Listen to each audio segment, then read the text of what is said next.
रूस जो है वो एक तरफ तो यूक्रेन पर शर्तें लगा रहा है बातचीत से पहले, और वहीं दूसरी तरफ ताबड़तोड़ हमले भी रूस की तरफ से यूक्रेन पर रुक नहीं रहे हैं। लगातार रूस ताबड़तोड़ हमले यूक्रेन पर कर रहा है। अब से कुछ ही देर पहले रूस ने खार्किव शहर में एक बार फिर से जबरदस्त धमाका किया है, और धमाका ऐसा था कि इसकी गूंज कई किलोमीटर दूर तक सुनाई दी है।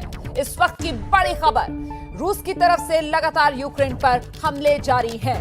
ये तस्वीरें भी हम आपको दिखा रहे हैं किस तरीके से रूस की आक्रामकता यूक्रेन के खिलाफ कम होने का नाम ले नहीं रही। हालांकि यूक्रेन की तरफ से साफ कर दिया गया है कि वो बातचीत के लिए तैयार है। सरेंडर की शर्त पहले रूस की तरफ से रखी गई थी, तो जाहिर सी बात है सरेंडर इसको मान लिया जाना चाहिए यूक्रेन की तरफ से। लेकिन अब रूस की तरफ से कहा जा रहा है कि यूक्रेन की सेना के साथ डील करना आसान है। ऐसे में अब रूस यूक्रेन की सेना को उकसा रहा है कि वो यूक्रेन में तख्ता पलट करे, और इस सब के बीच रूस के यूक्रेन पर ताबड़तोड़ हमले जो लगातार जारी हैं।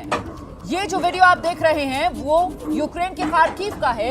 यहां पर रूस की तरफ से जबरदस्त हमला किया गया है, और हमला ऐसा था जिसकी गूंज कई किलोमीटर दूर तक सुनाई भी दी और दिखाई भी दी। ये तस्वीरें देखिए आप, किस तरीके से हमले के बाद एक आग का गोला और उसमें से उठता काला धुआं।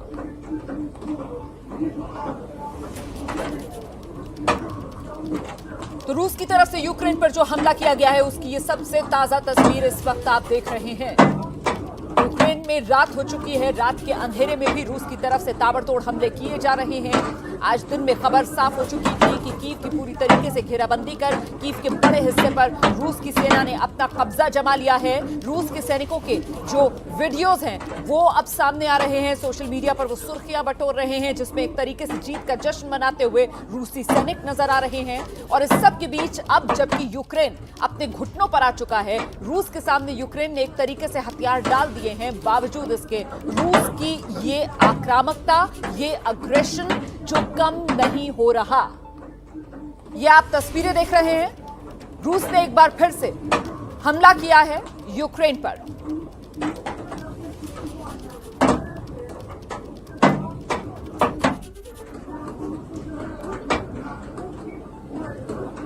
और इस सब के बीच आपको ये बड़ी जानकारी भी दे दें जो रूस के मंत्री के हवाले से सामने आ रही है। रूस की सरकार की तरफ से ये कहा जा रहा है कि यूक्रेन की जो सेना है वो यूक्रेन में अलग अलग जगहों पर अब सरेंडर करती हुई रूसी सेना के सामने नजर आ रही है। यूक्रेन की सेना कई हिस्सों में सरेंडर के मूड में है, ये रूस की सरकार की तरफ से बड़ा दावा किया जा रहा है। कई जगह यूक्रेन की सेना प्रतिरोध नहीं कर रही, रूस ये भी कह रहा है। और ये वो वीडियो है जिसका मैं जिक्र कर रही थी। देखिए किस तरीके से जश्न मनाता हुआ रूसी सैनिक आज नजर आया इस वीडियो में, क्योंकि अब ये साफ हो चुका है कि रूस ने जो चाहा आखिरकार यूक्रेन में उसने अपना वो लक्ष्य हासिल कर लिया है।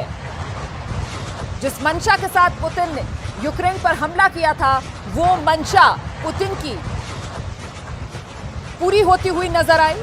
और ये तस्वीर खूब सुर्खियों में आई, इसमें रूसी सैनिक है और पीछे से आप देख सकते हैं कैसे रॉकेट दागे जा रहे हैं। मतलब पूरा अग्रेसिव रूस जो है यूक्रेन के खिलाफ वो लगातार बना हुआ है, और यूक्रेन पर हमला बोलने की बड़ी कीमत चुकानी पड़ सकती है रूस को। जी बड़ी खबर आ रही है इस वक्त, रूस को यूरोपीय देशों के संगठन काउंसिल ऑफ यूरोप से निलंबित कर दिया गया है। इस वक्त की बड़ी खबर, काउंसिल ऑफ यूरोप से रूस को निलंबित कर दिया गया है।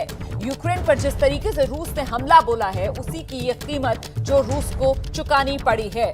जो बाइडेन अमेरिकी राष्ट्रपति कल जब वो अपने संबोधन के साथ सामने आए तो उनकी तरफ से कहा गया कि रूस के खिलाफ इस वक्त दुनिया के 2/3 देश हैं जो अमेरिका के साथ हैं। और ऐसे में अब ये बड़ा कदम जो यूरोप के देशों की तरफ से लिया गया है। और इस सब के बीच आपको ये भी बता दूं कि वो खबर जिस पर पूरी दुनिया की नजर लगी हुई है, वो खबर यह है कि आज रात संयुक्त राष्ट्र सुरक्षा परिषद मतलब यूएनएससी की बैठक होने वाली है, और इसमें रूस के युद्ध वाले कदम पर प्रस्ताव जो अमेरिका लेकर आएगा और उसी मामले पर वोटिंग होगी। हम आपको यह भी बता दें कि रूस की तरफ से इस मामले में भारत से समर्थन मांगा गया है। हालांकि भारत सरकार का रुख क्या है वो अभी तक साफ हुआ नहीं है। इस सब के बीच आपको सीधे लिए चलते हैं अमेरिका। मेरे साथ मेरी सहयोगी मधु भाटिया झा इस वक्त मौजूद हैं और जानते हैं मधु भाटिया झा से कि क्या है तैयारी अमेरिका की यूएनएससी में इस प्रस्ताव को लेकर, रूस के खिलाफ जो प्रस्ताव लाने जा रहा है। जी, अमेरिका ने तैयारी तो पूरी की है कि यूएनएससी में आज प्रस्ताव लेकर आएँगे, लेकिन साथ ही ये भी साफ कहा है कि वो जानते हैं कि रूस जो है, वो इस पे अपना वीटो इस्तेमाल करेगा, यानी जो रेज़ोल्यूशन है वो पास नहीं होगा।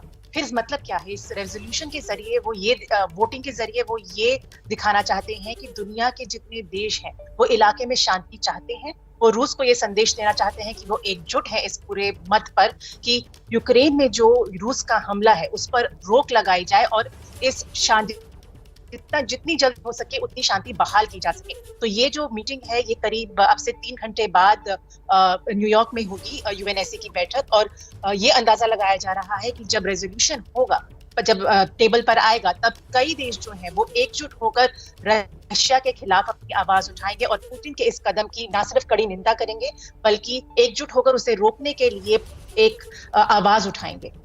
और जो भारत का प्रतिनिधिमंडल है यूएनएससी में, उसकी तरफ से इस पूरे मामले पर क्या रुख अपनाया जाएगा, इसे लेकर किसी तरीके की कोई सुगबुगाहट मधु? जी, फिलहाल भारत के रिप्रेजेंटेटिव्स की तरफ से कोई बात नहीं आई है सामने। उन्होंने अभी तक इस पूरे मसले पर भारत का रुख साफ नहीं किया है, क्योंकि बातचीत चल रही है। आखिरी मोमेंट तक भारत न्यूट्रल रहना चाहेगा, लेकिन वोटिंग के समय किस तरफ वो अपना वोट डालेगा, ये फिलहाल भारत ने अपना रुख साफ नहीं किया है। अमेरिका की रणनीति फिलहाल क्या नजर आ रही है? क्योंकि जाहिर सी बात है यूएनएससी के अंदर अगर प्रस्ताव अमेरिका की तरफ से लाया जाएगा तो फिर परमानेंट मेंबर रशिया वो वीटो कर सकता है, और रशिया के साथ खुलकर चीन है, तो जाहिर सी बात है उसके पास भी वीटो पावर है, तो फिर प्रस्ताव तो पास होने वाला नहीं है। तो फिर मंशा क्या है? कि प्रस्ताव तो पास नहीं होगा, लेकिन मंशा ये है कि आप एक यूएनएससी जो एक बड़ी ऑर्गेनाइजेशन है उसके जरिए, कमेटी के जरिए आप कम से कम आवाज उठाएं। ये इकोनॉमिक सैंक्शंस जो लगाए जा रहे हैं, ओवरऑल दिखाया गया है कि इकोनॉमिक सैंक्शंस का कोई ही रिस्पॉन्स ज्यादा नहीं रहा है पुतिन को रोकने के लिए। लेकिन फिलहाल अमेरिका अपनी तरफ से बिना सीधे तौर पर रशिया के साथ जंग में शामिल हुए जो चीजें कर सकते, चाहे वो डिप्लोमेटिक टेबल पर आना हो या फिर इकोनॉमिक सैंक्शंस लगाना हो, जो बहुत धीरे धीरे असर करेगा और वो तुरंत असर नहीं करेगा, इन सब चीजों के जरिए वो रूस को पनिश करना चाहता है। ये प्रिवेंटिव मेजर नहीं है, ये एक रिस्पॉन्स है अमेरिका की तरफ से कि रूस ने जो भी कदम उठाए हैं उसकी दुनिया निंदा कर रहा है। मधु, और ये एक रिस्पॉन्स है अमेरिका की तरफ से या महज ये एक फेस सेविंग है अमेरिका की तरफ से? क्योंकि अमेरिका जिसकी सबसे ताकतवर देश के तौर पर छवि को अफगानिस्तान में एक तो बड़ा धक्का लगा, और उसके बाद अब ये यूक्रेन जो दुनिया के सामने बड़े उदाहरण के तौर पर उभरा है, तो कुल मिलाकर इस वक्त दुनिया इस बात को समझ रही है कि रूस का ये दबदबा यूक्रेन पर नहीं, फिलहाल अमेरिका पर स्थापित हो रहा है। जी, आपने सही कहा कि ये अमेरिका की तरफ से फेस सेविंग रेजोल्यूशन ही है, फेस सेविंग स्टेप्स ही हैं, क्योंकि अगर आप देखें अमेरिका अभी अभी अफगानिस्तान जंग से बाहर निकला है और अमेरिका में जो सेंटिमेंट है, पब्लिक सेंटिमेंट है, वो जंग के बिल्कुल खिलाफ है। किसी भी तरह जनता का मत नहीं है कि अमेरिका एक और बेमतलब की जंग में शामिल हो, और यूक्रेन के साथ जंग में शामिल होना, रूस को अपनी ताकत दिखाना और सीधे तौर पर रूस से लड़ने के लिए अमेरिकी ट्रूप्स को भेजना, उसके लिए अमेरिका। बहुत बहुत धन्यवाद आपका मधु भाटिया जी इस तमाम जानकारी के लिए। और इस बीच एक और बड़ी खबर आ गई है, यूक्रेन में जो भारतीय छात्र फंसे हुए थे उन्हें निकालने का काम लगातार जारी है, और इस बीच भारतीय छात्रों का एक जत्था जो है वो इस वक्त रोमानिया के बॉर्डर पर पहुंच चुका है।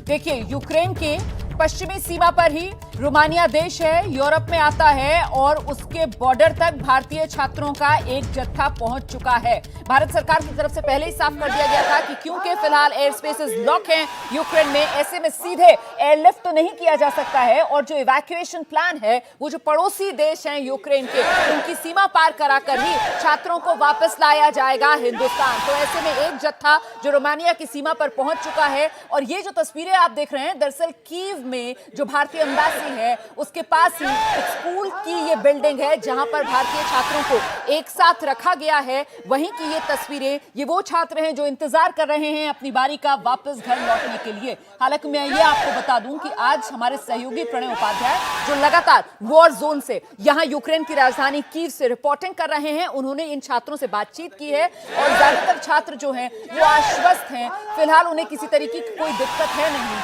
लेकिन जाहिर सी बात है, क्योंकि युद्ध भूमि में फंसे हुए हैं, ऐसे में अपने घर लौटना तो चाहते हैं। और ये तस्वीरें भी हम आपको दिखा रहे हैं जो अभी मैंने आपको जानकारी दी थी ना कि यूक्रेन और रोमानिया का जो बॉर्डर है वहां पर ये भारतीय छात्रों का पहला जत्था जो पहुंचा है। तो सड़क के रास्ते इन छात्रों को बॉर्डर तक लाया जा रहा है, बॉर्डर पार कराया जाएगा इनको। दूसरे देश पे जब ये दाखिल हो जाएंगे तो फिर वहां से हवाई जहाज के रास्ते वापस इन्हें भारत सुरक्षित पहुंचाया जाएगा। यही है यूक्रेन से इन भारतीय छात्रों को वापस देश लाने का पूरा इवैक्यूएशन प्लान। और इसमें सिर्फ रोमानिया नहीं है बल्कि यूक्रेन से लगे हुए जो बाकी यूरोपीय देश हैं, जिसमें पोलैंड भी है, जिसमें हंगरी भी है, जिसमें स्लोवाकिया भी है, उनके रास्ते भी, उनके जरिए भी भारतीय छात्रों को वापस लाया जाना है।